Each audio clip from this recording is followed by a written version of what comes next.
आज हम chapter solution start करेंगे। सॉल्यूशन क्या है? It is homogeneous mixture, always homogeneous. Homogeneous mixture means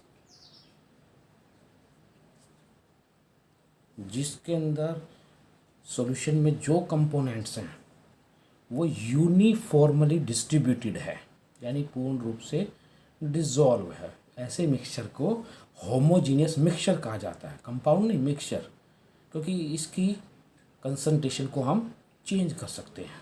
so it is a homogeneous mixture. किसका है होमोजीनियस मिक्सचर? बाइनरी सॉल्यूशन है ये बाइनरी मिलेगा। बाइनरी का मतलब दो कंपोनेंट का है। दो कंपोनेंट्स क्या हैं? ये कंपोनेंट्स दो लिए हैं हमने, जैसे हमने यहाँ डिस्कस किया है सोल्यूट और सॉल्वेंट। दो चीज़ें कौन कौन सी हैं?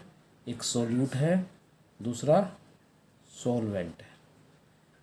ये दोनों के दोनों आपस में नॉन रिएक्टिव होने चाहिए, रिएक्शन नहीं करनी चाहिए। यदि रिएक्शन कर जाएंगे तो वो होमोजीनियस मिक्सचर नहीं कहलाएगा, वो हेट्रोजीनियस मिक्सचर कहलाएगा।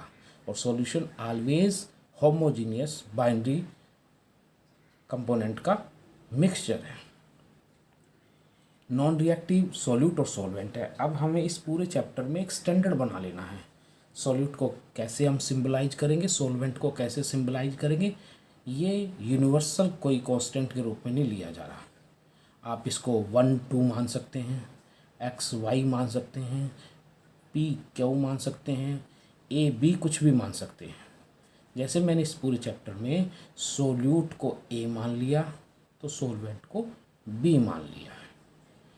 इसी के बेस पर हमें याद रखना है, जो भी हम टर्म्स लेंगे वो एक फिक्स कर लेंगे और यूनिवर्सली वो यूज़ करेंगे। वेट ऑफ सोल्यूट, वेट का सिंबल है W, तो सोल्यूट है A, WA। Wait of solvent WB। Molecular mass का हमने MM लिया है, 2 बार M लिखा है। एक बार M लिखने में प्रॉब्लम आ रही है, M इसका एक यहाँ पर मोलरिटी आएगी, वहाँ उसको सिंबलाइज M से करेंगे, इसलिए हमने मोलिकुलर मास को MM से करा, MMA। That means molecular mass of solute. Solvent की कहीं जरूरत पड़ती है मोलिकुलर मास तो MMB। Volume of the solution V centimetre cube. Centimetre cube का मतलब होता है मिलीलीटर। अब ये ध्यान से समझिएगा, मैंने यहाँ स्पेशली अंडरलाइन किया है सेंटीमीटर क्यूब, मिलीलीटर। हम एक स्टैंडर्ड बना रहे हैं, लीटर की बजाय हम मिलीलीटर में ले लेंगे तो न्यूमेरिकल की एक पिक्चर हमारे पास क्लियर हो जाएगी। हर बार हमारा दिमाग में कुछ न्यूमेरिकल के लिए फॉर्मूले याद रहेंगे। तो अब सबसे पहले हम बात करते हैं किसी भी सॉल्यूशन की टाइप ऑफ सॉल्यूशन। किसके बेस पर? On the basis of state of matter, state of substance. Substance की स्टेट पर। स्टेट कितनी होती हैं? 3 स्टेट है, सॉलिड, लिक्विड और गैस। सॉलिड, लिक्विड और गैस, इन स्टेट के ऊपर हमें जो सॉल्यूशन तैयार करना है तो उसमें एक सोल्यूट ले लेंगे, इसको सिंबलाइज ए से किया है, सॉल्वेंट बी ले लेंगे। यदि हमने ये सॉलिड लिया है तो ये भी सॉलिड ले रहे हैं, तो सॉल्यूशन कहेगा सॉलिड इन सॉलिड। जो पहले लिखा गया है वो सोल्यूट है, बाद में लिखा गया है वो सॉल्वेंट है। तो उसका एक एग्जाम्पल याद कर लीजिएगा, जैसे एलॉय। एलॉय ब्रॉन्ज है, 24 कैरेट गोल्ड है, बहुत सारे ऐसे हैं। इसी तरह हम कितने फेजेज हैं, कितने स्टेट हैं हमारे पास में? 3। तो सॉल्यूशन कितने बन जाएंगे? 9 टाइप के।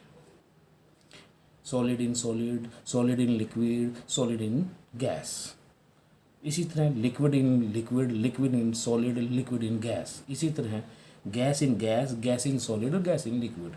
उनके एक एक 2 एग्जाम्पल आप याद कर लीजिएगा।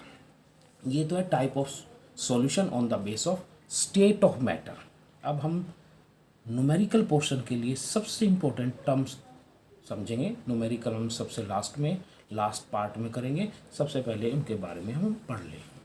वो है स्ट्रेंथ, सॉल्यूशन की ताकत, strength of solution, how much gram of solute dissolve in A solution. अब सोल्यूट क्या चीज़ है? ये वो कंपोनेंट है जो सॉल्वेंट में डिजोल्व हो जाए। सॉल्वेंट वो कंपोनेंट है जो सोल्यूट को डिजोल्व कर ले।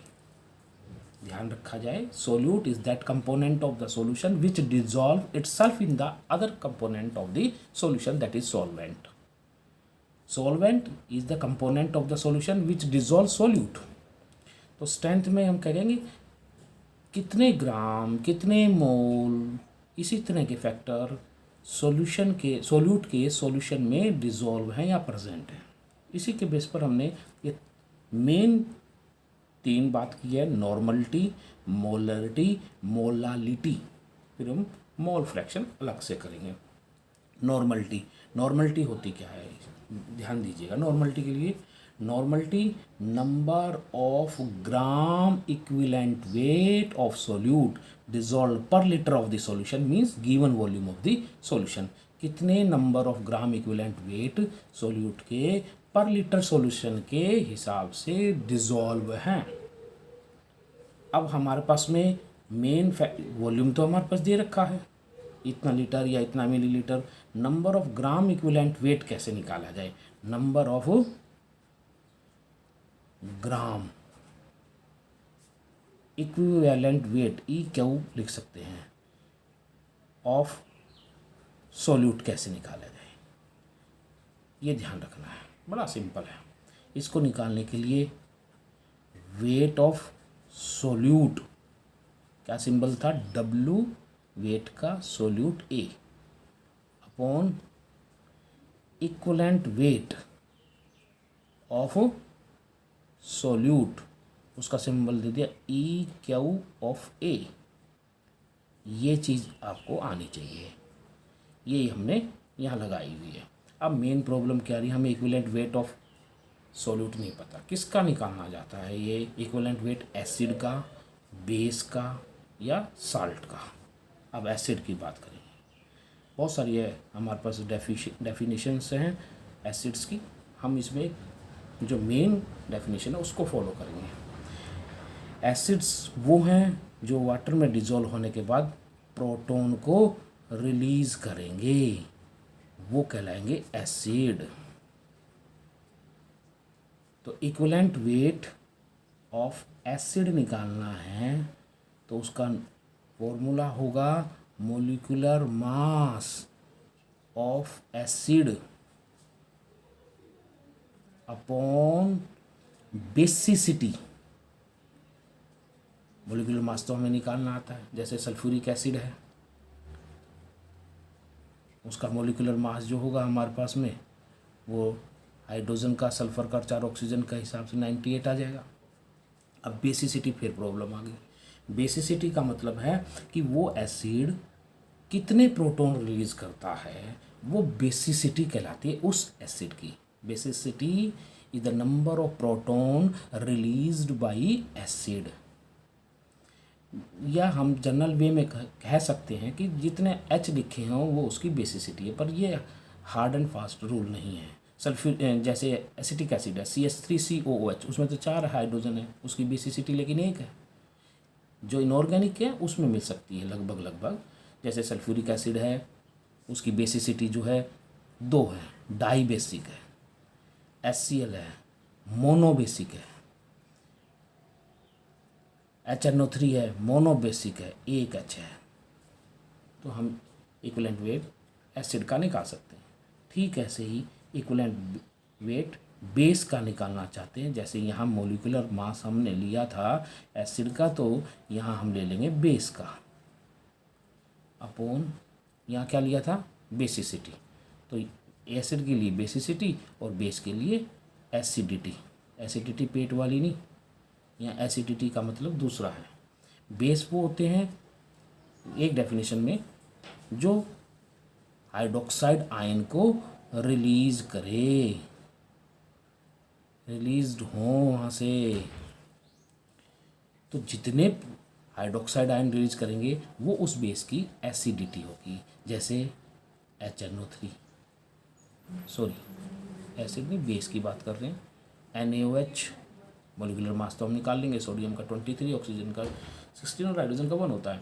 लेकिन उसकी एसिडिटी करें, एसिडिटी में कितने OH लिखे हैं? 1, यानी एक ही हाइड्रोक्साइड आयन रिलीज करता है। हमने ले लिया एल्युमिनियम हाइड्रोक्साइड AlOH का होल थ्राइस, तो 3 है। CaOH का होल ट्वाइस है, तो यानी 2, वो उसकी एसिडिटी कहलाएगी। इक्विवेलेंट वेट हम बेस का निकाल सकते हैं। इसी तरह इक्विवेलेंट वेट ऑफ सॉल्ट का निकालेंगे, तो ठीक वैसे ही यहाँ भी मोलिकुलर मास आ जाएगा। किसका आएगा? सॉल्ट का। अब कैसे आइडेंटिफाई करें कि ये सॉल्ट है? जिसमें H ना लिखा हो, यूजुअली OH ना लिखा हो, एलिमेंट ना हो वो खाली, तो इसका मतलब वो सॉल्ट ही कंसीडर कर रहा है numerical. Upon magnitude of positive charge. जैसे हमारे पास में NaCl है, मोलिकुलर मास निकल जाएगा 23 और 35.5। इसका मैग्नीट्यूड कितना है? +1 है। प्लस और माइनस बराबर होते हैं, तो इस पर -1 है, तो 1 इसका मैग्नीट्यूड है, यानी कि मोलिकुलर मास 58.5/1। दूसरा ले लीजिएगा, जैसे हमारे पास कैल्शियम क्लोराइड है, कैल्शियम पर 2 पॉजिटिव, इसका कैल्शियम का वेट ले लीजिएगा 40, 35.5 × 2 मोलिकुलर मास आ गया टोटल, और इसके ऊपर मैग्नीट्यूड आ गया 2, यानी कि मोलिकुलर मास अपॉन 2। ये साल्ट का इक्विवेलेंट वेट आ जाएगा। इन तीनों चीज़ों को याद रखा जाए। एसिड का है equivalent weight mass of the acid, molecular mass of the acid upon basicity. Equivalent weight base का molecular mass of the base acid upon acidity. Equivalent weight of salt molecular mass of the salt और magnitude of the positive charge. ये हमारे पास equivalent weight निकालने के लिए numerically आ जाएगा। यदि numerical बहुत टफ आता है तो घुमा फिरा के छोटी छोटी बातें कीजिए, लेकिन एक स्टैंडर्ड बना ले, बार बार बुक में से हिंट को ना देखे, एक दिमाग में से स्टैंडर्ड बना ले कि हमें इस ढंग से याद रखना है, और हर न्यूमेरिकल उसी स्टैंडर्ड से निकलेगा। नॉर्मलिटी की ये हमारे पास में आ गया, that is number of gram equivalent wait, number of gram equivalent wait, ये WA अपॉन इक्विवेलेंट वेट था। Upon volume of the solution litre में होना चाहिए, तो हमने ऊपर 1000 कर लिया, क्योंकि हमने हर बार उसको मिलीलीटर में वॉल्यूम को कंसीडर कर रखा है। नॉर्मलिटी इक्वेशन 11th स्टैंडर्ड में पढ़ रखी है, N1V1 = N2V2। या ये भी हो सकती है हमारे पास में N1V1 = N1V1 + N2V2, वो हमारे पास में N3V3 आ जाएगा। अब न्यूमेरिकल प्रॉब्लम में क्या आ सकता है? वो सेमी नॉर्मल बोल सकता है सॉल्यूशन को, डेसी नॉर्मल बोल सकता है, सेंटी नॉर्मल बोल सकता है। ये चीज़ वो हमारे पास बोल सकता है। इसका मतलब क्या होगा, ध्यान से समझ लीजिएगा इसका। यदि सेमी नॉर्मल है तो इसका मतलब है N/2, यानी उसकी नॉर्मलिटी गिवन है, उसको 2 से डिवाइड कीजिएगा। इसका मतलब यही हुआ। दूसरा है हमारे पास में डेसी नॉर्मल। डेसी नॉर्मल का मतलब हुआ हमारे पास में N/10। इसी तरह हमारे पास सेंटी नॉर्मल है। सेंटी नॉर्मल का मतलब हुआ हमारे पास में हमारे पास 1000 हो जाएगा, सॉरी 100 हो जाएगा।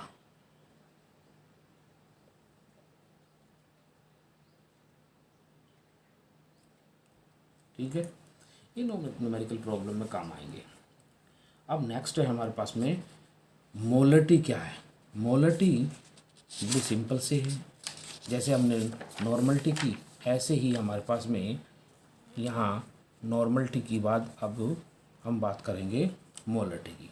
मोलरिटी जिसका सिंबल है capital M, number of moles of solute dissolve per litre of solution. ये था number of gram equivalent wait, number of gram equivalent था WA अपॉन इक्विवेलेंट वेट। अब यहाँ अगर number of moles of solute, बस इतना ही फर्क आया है। Numbers of moles of solute that is number of mole of solute A, किसका? सोल्यूट का A। N सिंबल है नंबर ऑफ मोल्स। कैसे निकालते हैं? वेट अपॉन मोलिकुलर मास, किसका? यदि वो सोल्यूट है तो सोल्यूट का वेट होगा, मोलिकुलर मास वो भी सोल्यूट का ही होगा। तो Na की जगह क्या आ जाएगा? WA upon MMA, WA upon MMA वही है। Given volume of solution litre में है, हमने मिलीलीटर में रखा तो 1000 ऊपर लगा दिया। बस इसी तरह सेम इक्वेशन है, बस वहाँ हमने नंबर ऑफ ग्राम इक्विवेलेंट की वेट की जगह number of moles of solute लेने हैं। जैसे नॉर्मलिटी इक्वेशन थी इसी तरह मोलरिटी इक्वेशन है, M1 V1 M2 V2 के इक्वल होगा। अब रिलेशन है, relation between molarity and normality. Simple. Normality की इक्वेशन क्या थी हमारे पास में? WA upon equivalent weight of A into 1000 upon volume of solution, ये मिलीलीटर में। मोलरिटी थी WA upon molecular mass of the A यानी कि solute 1000 upon volume of solution, दोनों ये इक्वेशन आ गई। N upon M, normality upon molarity ले तो हमारे पास सिंपली क्या आ जाएगा? इसको इसके बटे में कर देंगे, ये हमारा WA कैंसिल हो जाएगा, ये चीज़ सारी कैंसिल हो जाएगी। तो क्या आ जाएगा हमारे पास में? सिंपल तरीके से क्या लिखा आएगा? वो आ जाएगा हमारे पास molecular mass of solute upon equivalent weight of solute, यानी कि normality equal to molarity into molecular mass of solute upon equivalent weight of solute. जैसे एक एग्जांपल है, ध्यान से समझिएगा। यदि हमारे पास 3 नॉर्मल सल्फ्यूरिक एसिड है, नॉर्मलिटी की यूनिट है नॉर्मल और मोलरिटी की यूनिट होगी मोलर। 3 नॉर्मल सल्फ्यूरिक एसिड की मोलरिटी कितनी होगी? सिंपल तरीके से यही हम फॉर्मूला लगाएंगे। नॉर्मलिटी कितनी है? 3। मोलरिटी हमें निकालनी है इनटू मोलिकुलर मास कितना है? अब सल्फ्यूरिक एसिड का हमें याद नहीं आ रहा, हम 98 याद नहीं रख रहे, या 98 आपको याद है, कोई एक ऐसा एसिड या ऐसा साल्ट दे दिया जो आप नहीं निकाल पा रहे, उसका भूल चुके हैं, तो हम उसका x की वैल्यू रख लेंगे मोलिकुलर मास। इक्विवेलेंट वेट निकालना है, तो किसका निकालना? ये तो कंफर्म होगा कि ये एसिड है कि ये बेस है कि साल्ट है। जैसे यहाँ एसिड लग रहा है, एसिड का निकालने का मैंने अभी तरीका बताया था, molecular mass of the acid upon basicity. Basicity दिख रही है 2 है, ये कैंसिल हो गया, तो ये आ गया हमारे पास 3 इक्वल टू 2 मोलर, यानी कि मोलरिटी इक्वल टू कितनी आ जाएगी हमारे पास में? 3/2 यानी 1.5 मोलर। सिंपल तरीके से आएगा ये, एक सिंपल सा एग्जाम में इसको हम तरीके में याद कर लेंगे रिलेशन के बीच में। अब नेक्स्ट है मोलालिटी। मोलरिटी M कैपिटल है, मोलालिटी स्मॉल m है। Molarity number of moles of solute dissolve per litre of solution है, जबकि मोलालिटी सेम ऐसा ही है, number of moles of solute but per kilogram of solvent. Litre भी नहीं, kilogram, solution भी नहीं, solvent. It may be stated as the number of moles of solute dissolved per kilogram of the solvent. अब molality का symbol है small है, number of moles Na हमने निकाल ही दिया था स्टार्टिंग में, हम WA/MMA। Volume weight of solvent, W weight है, सॉल्वेंट को हमने B लिखा है, ग्राम में ले रखा है क्योंकि वॉल्यूम भी मिलीलीटर में लेते हैं, ये फिक्स कर लिया है, ये भी हमने ग्राम में ले रखा है, तो किलोग्राम बनाने के लिए 1000 ऊपर लगा दिया। अब ये हमारे पास फॉर्मूला आ गया। इस फॉर्मूले में मेन प्रॉब्लम क्या है कि हमारे पर वेट ऑफ सॉल्वेंट नहीं दे रखा, तो उसको निकालने का सिंपल सा तरीका क्या करेंगे हम, वेट ऑफ सॉल्यूशन, सॉल्यूशन किससे बना है, सॉल्यूट और सॉल्वेंट से, तो उन दोनों के मास का सम होगा वेट ऑफ सॉल्यूशन। तो वेट ऑफ सॉल्वेंट हम निकाल लेंगे, वेट ऑफ सॉल्यूशन में से माइनस कर देंगे वेट ऑफ सॉल्यूट, निकल आएगा WS। लेकिन बहुत सारे हमारे पास न्यूमेरिकल हैं जिसमें WS वेट ऑफ सॉल्यूशन नहीं दे रखा, तो वहाँ डेंसिटी ज़रूर मिलेगी। हमें डेंसिटी का रिलेशन पता है, density equal to mass per unit volume होता है, यानी कि मास यानी कि वेट ऑफ दी जो सॉल्यूशन है जो हमें यहाँ निकालना है, यूज़ करना है, वो है डेंसिटी इनटू वॉल्यूम हो जाएगा। डेंसिटी किस में दी जाती है, डेंसिटी ऑफ सॉल्यूशन किस में मिलेगी, ग्राम पर क्यूबिक सेंटीमीटर, यानी ग्राम पर मिलीलीटर। वॉल्यूम भी यदि लीटर में दे रखा है तो उसको मिलीलीटर में कन्वर्ट कर दे, क्यूबिक सेंटीमीटर में कन्वर्ट कर दे, और उस ए बेस पर हम इसको निकाल लेंगे। तो ये हमारे पास में WS आ जाएगा, वेट ऑफ सॉल्यूशन आ जाएगा, उसमें वेट ऑफ सॉल्यूट माइनस कर देंगे तो वेट ऑफ हमारे पास सॉल्वेंट आ जाएगा। इसी तरह WB की वैल्यू रखेंगे, वो मोलालिटी आ जाएगी। अब यहाँ देखिएगा 3 हमारे पास में फॉर्मूले आ गए, नॉर्मलिटी का ये है, मोलरिटी का ये है, और मोलालिटी का हमारे पास में ये है, molecular mass of solute into 1000 upon WB। अब इन तीनों फार्मूले में हमारे पास एक मेन क्वेश्चन ये बन रहा है, कौन सी term, which term is not affected by temperature, यानी टेम्परेचर का उसके ऊपर कोई भी इफेक्ट नहीं पड़ रहा। टेम्परेचर क्या करता है, फोर्स ऑफ अट्रैक्शन को तोड़ता है, यानी कि हम ये कहेंगे वॉल्यूम को इंक्रीज करता है। वॉल्यूम का रिलेशन टेम्परेचर से लेके चलेंगे, नॉर्मलिटी में देखेंगे तो भी वॉल्यूम है, मोलरिटी में देखेंगे तो भी वॉल्यूम है, लेकिन मोलालिटी में कहीं वॉल्यूम नहीं है, सब जगह मास का है, चाहे वो सोल्यूट का हो, सॉल्वेंट का हो या सॉल्यूशन का हो, यानी मास की बात कर रखी है। तो हम ये कहेंगे molality of solution does not affected by temperature, temperature से उस पर कोई भी इफेक्ट नहीं पड़ेगा। इसलिए हम कह सकते हैं जो मेडिकल लाइन है, फार्माक्यूटिक्स हैं, वो फार्मा जो है वो मोलालिटी को ज़्यादा प्रेफर करती हैं नॉर्मलिटी और मोलरिटी के कंपेयर में। क्यों? क्योंकि वहाँ वेट से मतलब है, वेट से रिलेशन है, वॉल्यूम से नहीं है, क्योंकि बॉडी का टेम्परेचर से चेंज होने से उसकी कंसंट्रेशन में चेंजिंग आएगी, तो नेचुरल है, इसलिए वो मोलालिटी को ही कंसिडर करते हैं। ये बात विशेषकर ध्यान रखनी है। अब हमारे पास में क्या आएगा, इसी से जो स्ट्रेंथ मैंने 3 बताई है, नॉर्मलिटी, मोलरिटी और मोलालिटी, इसी तरह हमारे पास में और भी चीज़ें हैं, वो है वेट परसेंटेज, वेट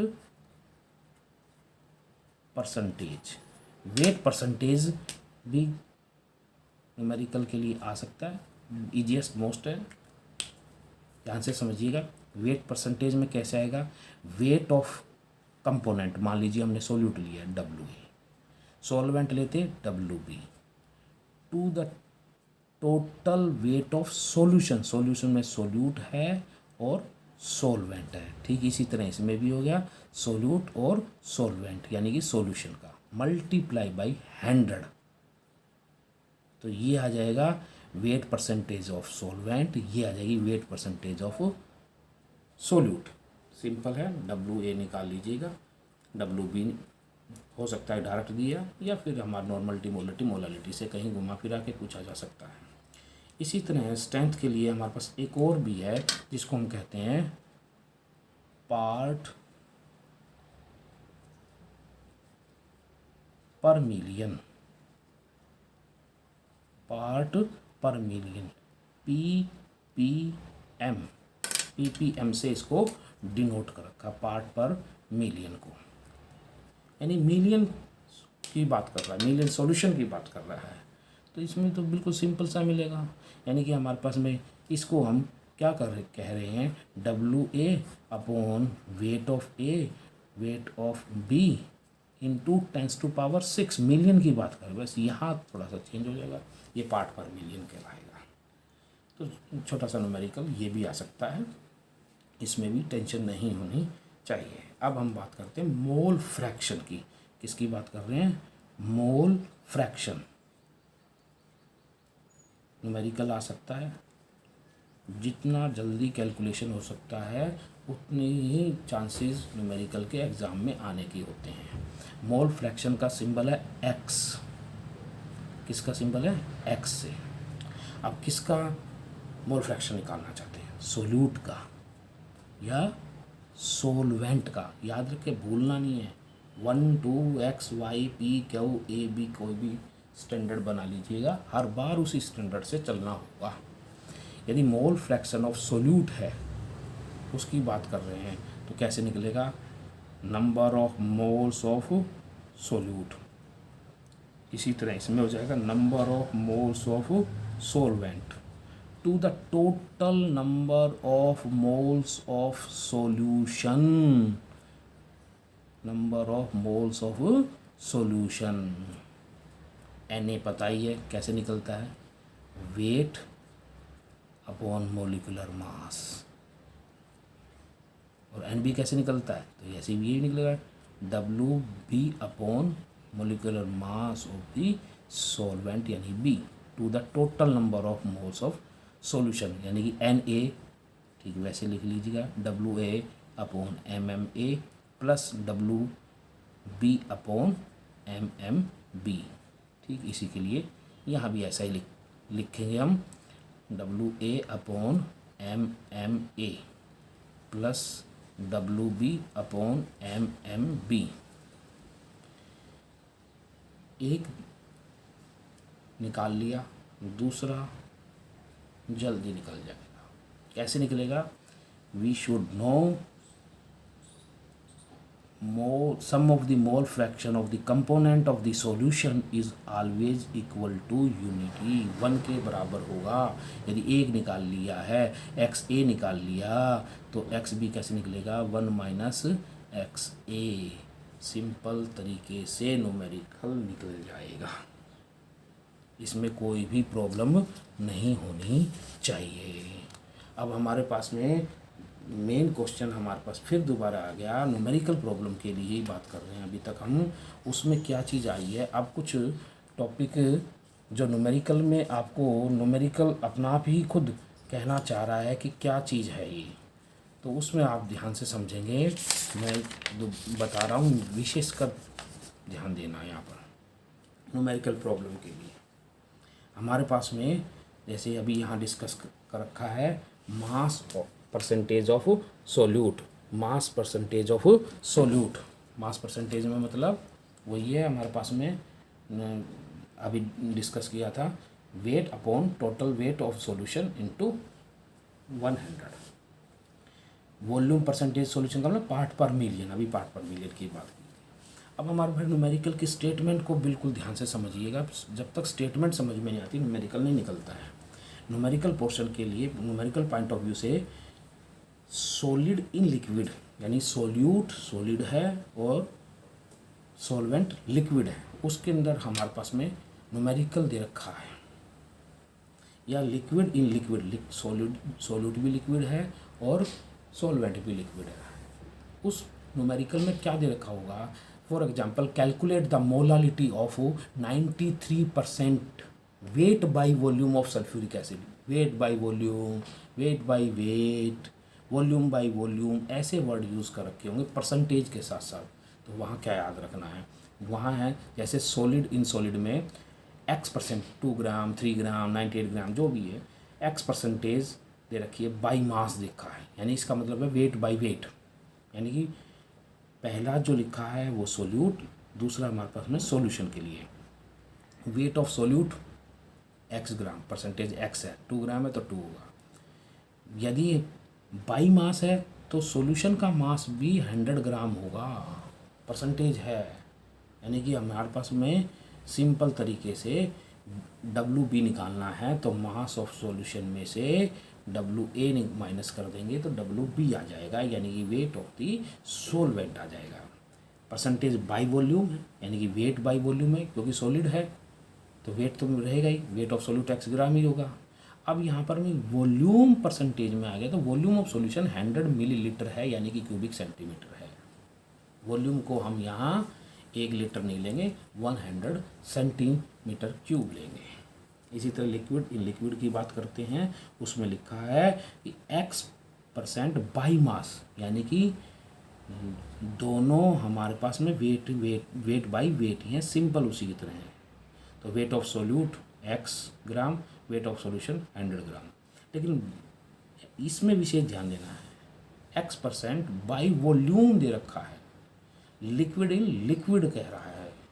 तो दूसरा, पहले दोनों वॉल्यूम जो हैं, पहले वाला वॉल्यूम है सोल्यूट का, वो x मिलीलीटर है। यहाँ वेट नहीं है, यहाँ गलती कर जाते हैं बच्चे। यहाँ स्टूडेंट ध्यान दें कि volume of solute x millilitre है और volume of the solution 100 centimetre cube है। यदि परसेंटेज बाय मास वॉल्यूम ये नहीं लिखा है, सिंपल लिखा है, x% लिखा हुआ है ओनली, तो वो अंडरस्टूड है, वो है वेट बाय वॉल्यूम, क्योंकि वो डिजोल्व हो रहा किसी दूसरे के अंदर, वो बाय मास नहीं मिलता, बाय वॉल्यूम ही मिलता है। तो वो अंडरस्टूड कर लेंगे weight by volume. Weight by volume का मतलब weight of the solute x ग्राम होगा और वॉल्यूम ऑफ द सॉल्यूशन हमारे पास में 100 मिलीलीटर होगा। ये ध्यान देने की ज़रूरत है। अब हमारे पास में नेक्स्ट बात कर रहे हैं राउट्स लॉ की। राउट्स लॉ क्या है वो ध्यान से समझेंगे, इसमें बड़ा इम्पोर्टेंट है, आसान भी है। राउट्स लॉ क्या है? राउट्स लॉ साइंटिस्ट ने दिया हुआ एक फैक्टर है। उस राउट्स लॉ के अंदर हम सिंपल वे में बात कर रहे हैं, ध्यान से सुनिएगा। राउट्स लॉ कहता है the vapour pressure of A component. Vapour pressure component कौन से हैं सॉल्यूशन में? सोल्यूट है या सोलवेंट है। तो वेपर प्रेशर ऑफ सोल्यूट या वेपर प्रेशर ऑफ सोलवेंट, या ये कहें simply vapour pressure of A component of the solution is equal to the product of the vapor pressure of that component at pure state। ये note लिखा है, ये pure की form में है। एंड इट्स मोल फ्रैक्शन हमने अभी discuss किया था, दोबारा ध्यान दीजिएगा। Vapour pressure of A component is equal to the product of vapor pressure of that pure component and its mole fraction। ये बहुत बार पूछा गया है, 1 नंबर में पूछना है। अब ये जानबूझ के एग्जामिनर इसके अंदर थोड़ा सा डिस्कशन और करना चाह रहा था। वो चाहता है कि हम एक ऐसा सॉल्यूशन लें, हालांकि इस पूरे यूनिट के अंदर मैक्सिमम केसेस के अंदर हम सोल्यूट नॉन वोलाटाइल लेंगे, सोलवेंट वोलाटाइल लेंगे। सोलवेंट कहीं भी नॉन वोलाटाइल नहीं डिस्कस किया गया है, सोलवेंट वोलाटाइल ही होगा। वोलाटाइल मीन्स वो रूम टेम्परेचर पर वेपर्स बनाता हो, जो नहीं बनाता है वो है नॉन वोलाटाइल। सोल्यूट के बारे में हम दोनों बात करेंगे, गिवन डाटा में नहीं है तो वो नॉन वोलाटाइल है, गिवन डाटा में जो है तो वो हम उसी के हिसाब से चलेंगे। लेकिन सॉल्वेंट अंडरस्टूड करेंगे, वो वोलाटाइल ही लेंगे, उड़ने वाला, वेपर्स बनाने वाला वो ही लेंगे। तो हम routes law for a solution containing volatile solute, इसके बारे में डिस्कस कर लेंगे। डेरिवेशन है, सिंपल है। According to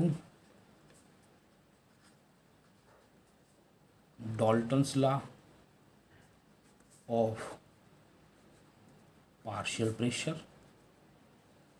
because reactant, that is the solute or solvent, they are non-reactive to each other.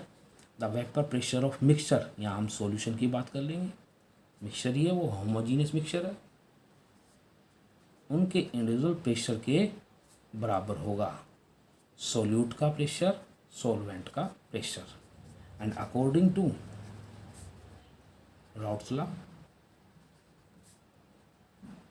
Routes law क्या कहता है, वो पी ए इक्वल किसके था, P not A X A, और पी बी इक्वल था है P not B X B के। सिंपल। तो हम इसके हिसाब से P solution is equal to P not A X A plus P not B X B, हमने पी ए की वैल्यू और पी बी की वैल्यू ली, बस इतना और पूछना चाह रहा है, बड़ा सिंपल। यदि हाँ ये होता, यहाँ हम राउट्स लॉ को ऐसे सॉल्यूशन जिसमें नॉन वोलाटाइल सोल्यूट है उसकी बात कर रहे हैं, तो P solution is equal to P A plus P B तो है ही।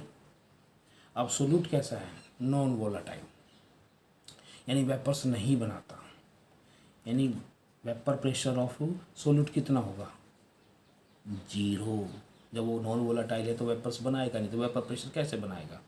तो हम क्या कहेंगे, ऐसी कंडीशन में P S is equal to P B हो जाएगा, और पी बी राउट्स लॉ के अकॉर्डिंग क्या था, P not B X B. इसी तरह हम इसकी वैल्यू यहाँ पुट अप कर देंगे, तो हमारे पास में पी सॉल्यूशन इजिकल टू आ जाएगा P not B X B. Clear. थोड़ा सा और बढ़ाना चाहे बढ़ा सकते हैं, हमें पता है as per we know that mole fraction of the solution is equal to 1, यहाँ एक्स बी किसके बराबर आ जाएगा, 1 माइनस एक्स ए, तो ये वैल्यू हम यहाँ रख देंगे।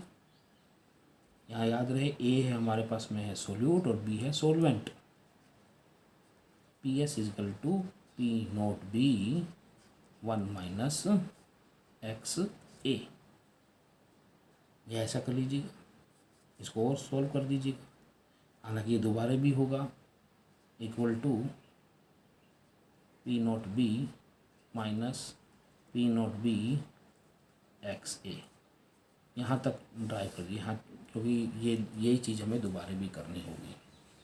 ये हमारे पास में राउट्स लॉ है, ये है उस सॉल्यूशन के जिसमें वोलाटाइल सॉल्यूट है, ये उसके अंदर जिसके अंदर नॉन वोलाटाइल सॉल्यूट है, दोनों की बात कर रहे हैं। अब नेक्स्ट हमें डिस्कस एक छोटा सा पॉइंट करना है जो सभी टॉपिक में आगे यूज़ होने वाला है। वेपर प्रेशर क्या है और बॉइलिंग पॉइंट क्या है। वेपर प्रेशर,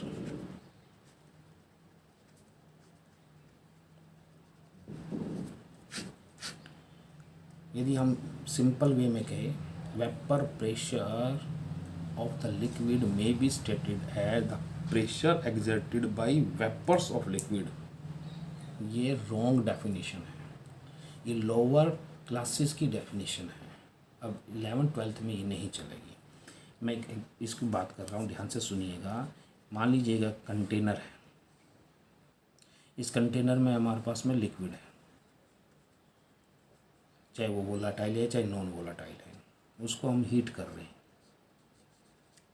तो ये लिक्विड वेपर्स बना रहा है। क्या बना रहा है, वेपर्स बना रहा है, यानी कि इसके कोई ना कोई स्पीड है, रेट ऑफ द वेपोराइजेशन है। ऊपर जाएंगे, कुछ समय के बाद कंडेंसेशन होगा, वो लिक्विड में वापस आएंगे, कंडेंसेशन कह सकते हैं, यानी डीवेपोराइजेशन भी कह सकते हैं उसको। एक जब तक रेगुलर हीटिंग भी चलिए, पर एक स्टेज ऐसी आएगी जब रेट ऑफ वेपोराइजेशन यानी वेपर बनने की speed and rate of condensation vapour से लिक्विड में आने की जो स्टेट है वो एक दूसरे के इक्वल हो जाएंगी। Rate of vaporisation equal to rate of condensation, ये दोनों बराबर हो जाए, यानी कि क्या आ जाएगा, इक्विलिब्रियम आ जाएगा। इस इक्विलिब्रियम स्टेट पर कितने वेपर्स इस लिक्विड के सरफेस पर प्रेशर डेवलप कर रहे हैं, that is said to be the vapour pressure of liquid. फिर दोबारा ध्यान से सुनिएगा, vapour pressure of a liquid is the pressure exerted by vapors of liquid on the surface of liquid at equilibrium state, at equilibrium state। Vapour pressure के बारे में ध्यान रखना है। इसी से रिलेटेड हमारे पास में आया है बॉइलिंग पॉइंट। बॉइलिंग पॉइंट भी हमारे पास ऐसा ही है। मान लीजिएगा एक कंटेनर है, या हम ये कहें कि 1 मीटर है, जिससे हमने बॉइलिंग पॉइंट निकालना है। बड़ा सिंपल से तरीके से ध्यान से समझेंगे, समझाने के लिए। ये ऊपर बंद भी हो सकता है, खुला भी हो सकता है। इसके अंदर हमारे पास मरकरी डला हुआ है। बॉइलिंग पॉइंट निकालने के लिए या टेम्परेचर को कितना राइज हो रहा है ये निकालने के लिए सबसे अच्छा रहता है मरकरी। ये 2 लेवल है इनके ट्यूब के अंदर। यहाँ हमारे पास में लिक्विड है, हमने हीटिंग की तो वेपर्स बने, वेपर्स इसमें गए, इसके सरफेस पर प्रेशर डाला और ये ऊपर जाने लगेगा। एक स्टेज ऐसी आ जाएगी जिस स्टेज पर ये ऊपर जाना बंद हो जाएगा, यानी इक्विलिब्रियम स्टेट आ गई। और ये लिक्विड बॉयल होना वहाँ स्टार्ट करेगा जब उस लिक्विड का वेपर प्रेशर हमारे पास rate of vaporization rate of condensation के बराबर हो जाए। ये बंद है या खुला है, जब खुला होगा तो उड़ जाएगा, इसलिए बंद रखेंगे इसको। जब किसी भी सब्सटेंस का, किसी भी लिक्विड सब्सटेंस का वेपर प्रेशर इक्वल हो जाए किसके, एक्सटर्नल एटमॉस्फेरिक प्रेशर के, तो उस पॉइंट पर जाकर, उस टेम्परेचर पर जाकर वो बॉयल होना स्टार्ट हो जाता है। और जिस टेम्परेचर पर ऐसा होगा वो बॉइलिंग पॉइंट कहलाएगा। आपको ये बोलना पड़ेगा क्या, boiling point is that temperature at which the vapor pressure of liquid become equal to external atmospheric pressure and liquid starts to boil, and this temperature is said to be the boiling point। बहुत सारे factor हैं जिस पर vapour pressure और boiling point affected होते हैं। Surface area है, nature of component of जो सॉल्यूशन है, टेम्परेचर है, इस पर बहुत तीनों पर डिपेंड करता है। लेकिन वो यहाँ पर कोई विशेष ज़रूरी नहीं है, कोई रिलेटेड क्वेश्चन नहीं आता है हमारे पास में। अब हम सबसे ज़्यादा इस यूनिट का सबसे सेकंड इम्पोर्टेंट टॉपिक हम कर रहे हैं, type of the solution on the basis of force of attraction between solute solvent versus solute. यानी कि कंपोनेंट में अट्रैक्शन कैसा है, इसके बेस पर बहुत बार क्वेश्चन आया हुआ है। ये हमें डिस्कस करना होगा, सबसे इम्पोर्टेंट क्वेश्चन है, इसलिए ध्यान दिया जाएगा इसके बारे में। इसमें क्या चीज़ होगी, एक है हमारे पास में आइडियल सॉल्यूशन, दूसरा कहलाएगा non ideal solution. Ideal solution, non ideal solution. अब इसको समझने की कोशिश करेंगे।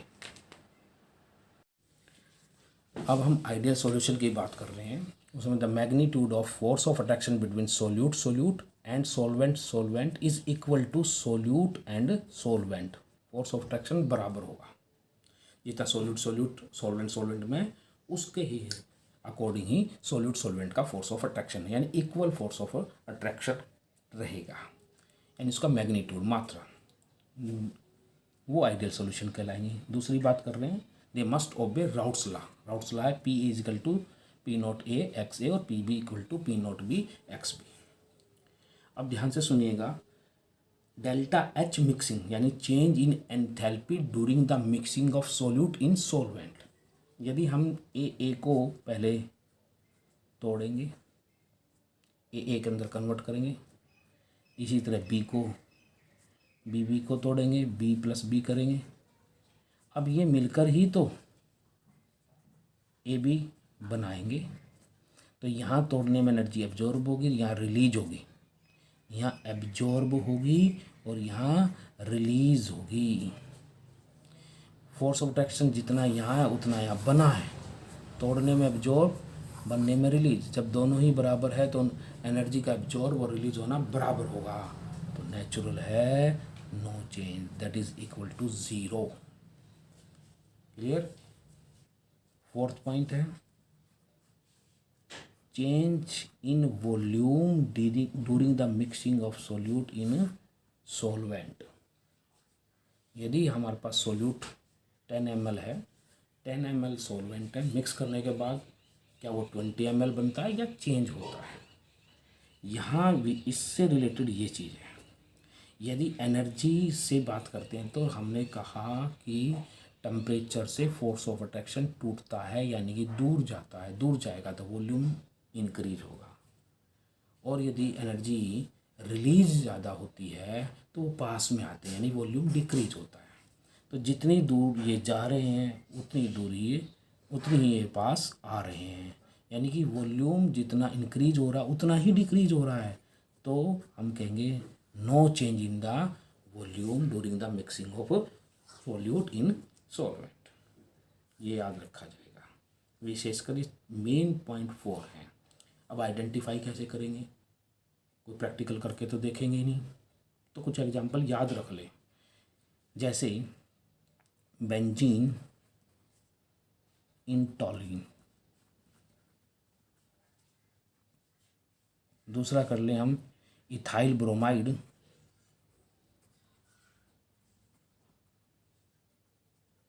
इन इथाइल क्लोराइड, तीसरा याद कर सकते हैं एनहेक्सेन इन एन हेप्टेन। अब कैसे पता चला है? जनरल वे में याद कीजिएगा, सिमिलरिटी है सोल्यूट सोलवेंट सेम से है। बेंजीन का रिंग, टॉल्यूइन में बेंजीन के रिंग के ऊपर मिथाइल ग्रुप है।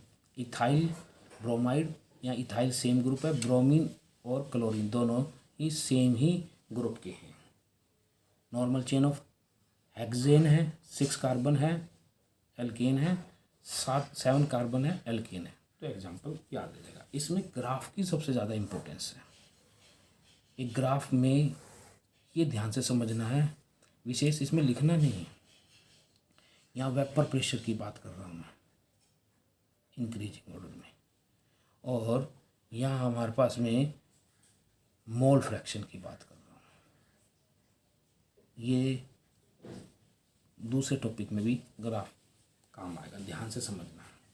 एक कंसेप्ट हम इसमें कुछ मानेंगे। एक कंपोनेंट का वेपर प्रेशर दूसरे कंपोनेंट के वेपर प्रेशर के से ज़्यादा होगा प्योर स्टेट में। मान लीजिएगा हमने एक कंपोनेंट है जो सोलवेंट है, जिसको हमने बी मान रखा है, वो प्योर स्टेट में है और वो ज़्यादा है किसके कंपेयर में?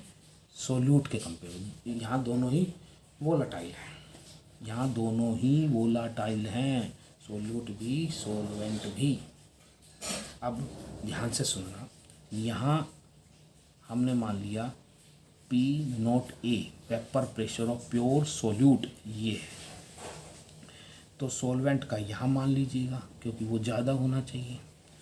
यहाँ हमारे पास में A है तो XA mole fraction of A मान लीजिए ऑलमोस्टली इक्वल टू 1 है। तो यहाँ XB कितने होंगे? वो 0 होंगे। जब वो 1 है तो दोनों का सम 1 ही होता है। जैसे जैसे जो सोल्यूट है वो वेपोराइज हो रहे हैं और उसमें हम डालना स्टार्ट कर दें क्या, अब सॉल्वेंट। तो वो जो प्योर सोल्यूट थे अब वो वेपोराइज होने में प्रॉब्लम फेस करेंगे, सरफेस के ऊपर सॉल्वेंट आ जाएंगे या सोल्यूट के चारों तरफ सॉल्वेंट आ जाएंगे, सोल्यूट के चारों तरफ क्या आ जाएंगे, सॉल्वेंट। अब वो वेपर्स उतनी स्पीड से या उतने ज़्यादा नहीं बना रहा है, धीरे धीरे धीरे धीरे वो डिक्रीज हो जाएंगे। और इस पॉइंट पर जाके देखते हैं कि यहाँ हमारे पास में मोल फ्रैक्शन ए यानी सोल्यूट नेग्लिजिबल हो गए, क्योंकि ज़्यादा मात्रा में हमारे पास क्या हो गया, सोलवेंट ज़्यादा है, सोलवेंट बहुत ज़्यादा है, सोल्यूट ना के बराबर होगा, क्योंकि इतना ज़्यादा हमने सोलवेंट डाल दिया था, क्योंकि वो वेपर सब बना ही नहीं रहा।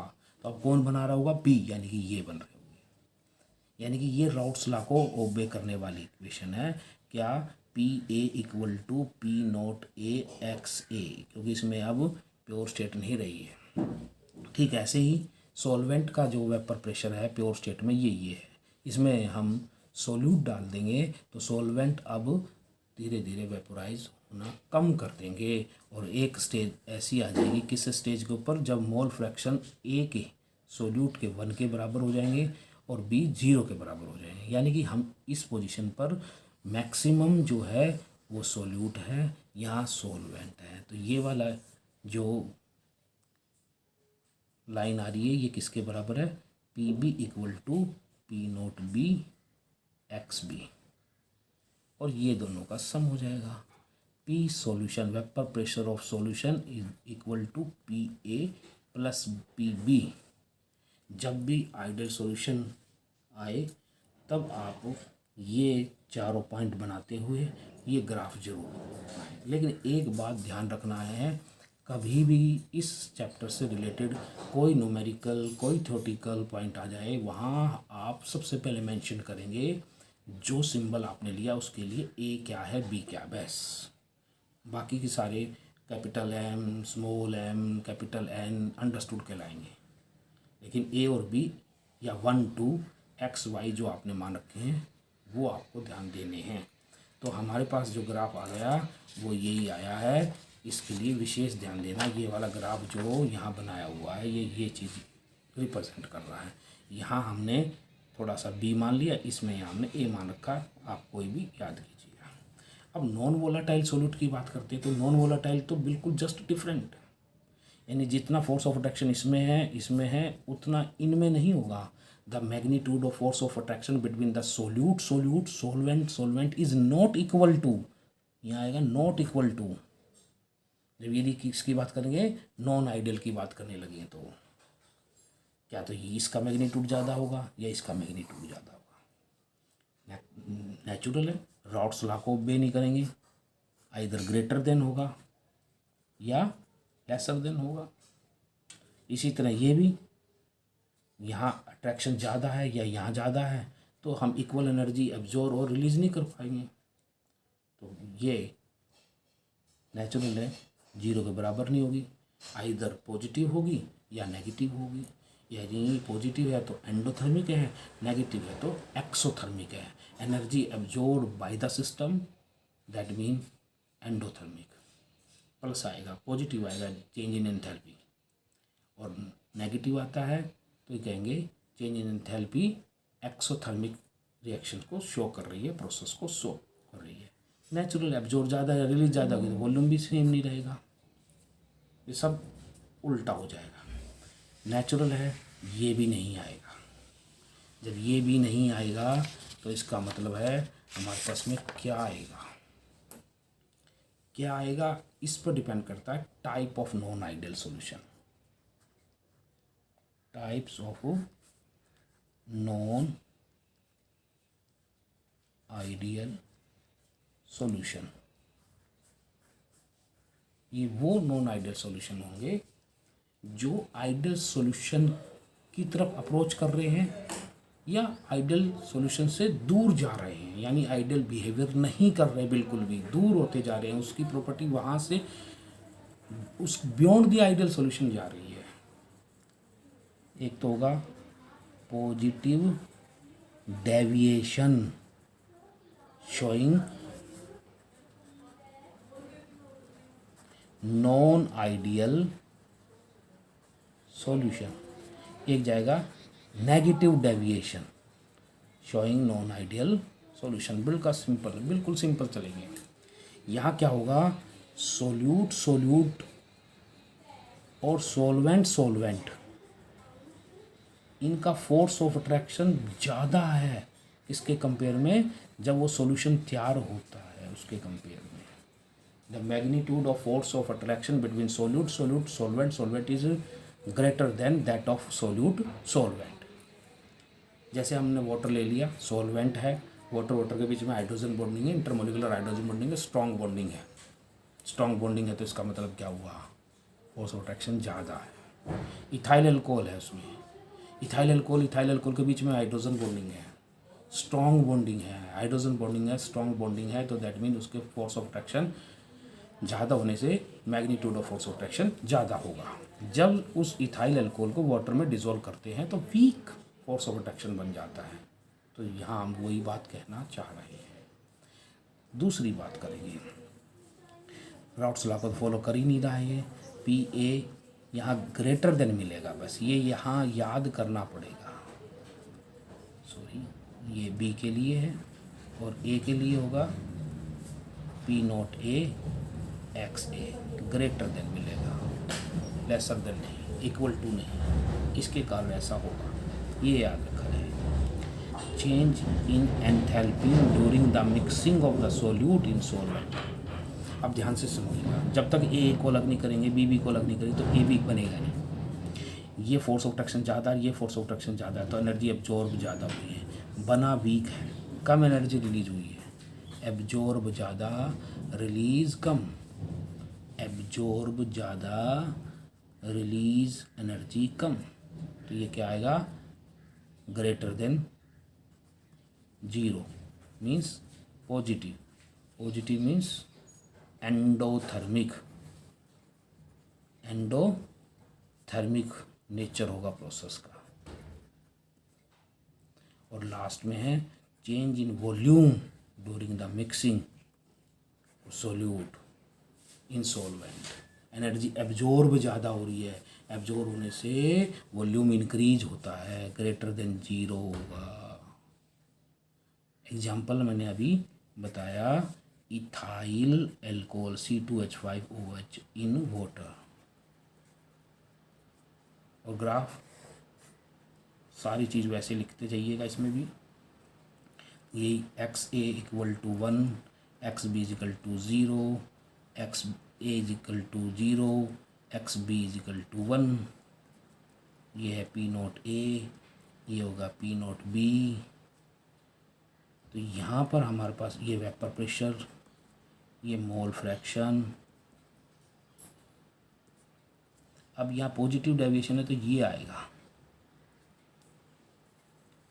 ये बनेगा, यानी ये किस चीज़ का है, PA greater than P0A XA, और ये किसका है, PB greater than P0B XB, ये इन दोनों का सम आएगा। तो ये आ जाएगा PS = PA + PB। अब ये याद होगा तो दूसरा ऑटोमेटिकली याद मिलेगा। उसमें क्या होगा, A के बीच का फोर्स ऑफ अट्रैक्शन वीक है, B के बीच का फोर्स ऑफ अट्रैक्शन वीक है, और A और B के बीच का ज़्यादा है। The magnitude of force of attraction between the solvent is lesser than that of solvent. इसी तरह ये रॉड्स लॉ को फॉलो तो दोनों ही नहीं कर रहे, यहाँ लेसर देन मिलेगा हमारे पास में, PB is lesser than P0B XB। Change in enthalpy during the mixing of solute in solvent. यहाँ तोड़ने में कम एनर्जी देनी पड़ेगी, फोर्स ऑफ अट्रैक्शन ज़्यादा स्ट्रॉन्ग बना है तो एनर्जी रिलीज ज़्यादा हुई है, एब्जॉर्ब कम और रिलीज ज़्यादा, तो लेसर देन 0, नेगेटिव आएगा तो स्वभाव कैसा बनेगा, रिलीज ज़्यादा हुई है, एक्सोथर्मिक बनेगा nature. Change in volume during the mixing, जब रिलीज ज़्यादा हुई है तो वॉल्यूम इंक्रीज ज़्यादा हुए एब्जॉर्ब से जो सॉरी यहाँ हम ये कहेंगे कि रिलीज ज़्यादा हुई है, एनर्जी रिलीज ज़्यादा हुई है तो पास में आए पार्टिकल्स तो लेसर देन 0 होगा। For example chloroform CHCl3, chloroform के बीच में फोर्स ऑफ अट्रैक्शन वीक है। इन ईथर सॉरी एसीटोन के बीच का फोर्स ऑफ अट्रैक्शन यहाँ हमारे पास वीक है। जब दोनों को मिक्स करते हैं तो हाइड्रोजन बॉन्डिंग बन जाती है, वो स्ट्रॉन्ग बन जाएगी। ये ग्राफ में क्या होगा, लेसर देन की तरह आएगा, नीचे की तरफ से आएगा, सब इससे अपोजिट हो जाएगा। बस इतना याद करना है। That is the type of non ideal solution.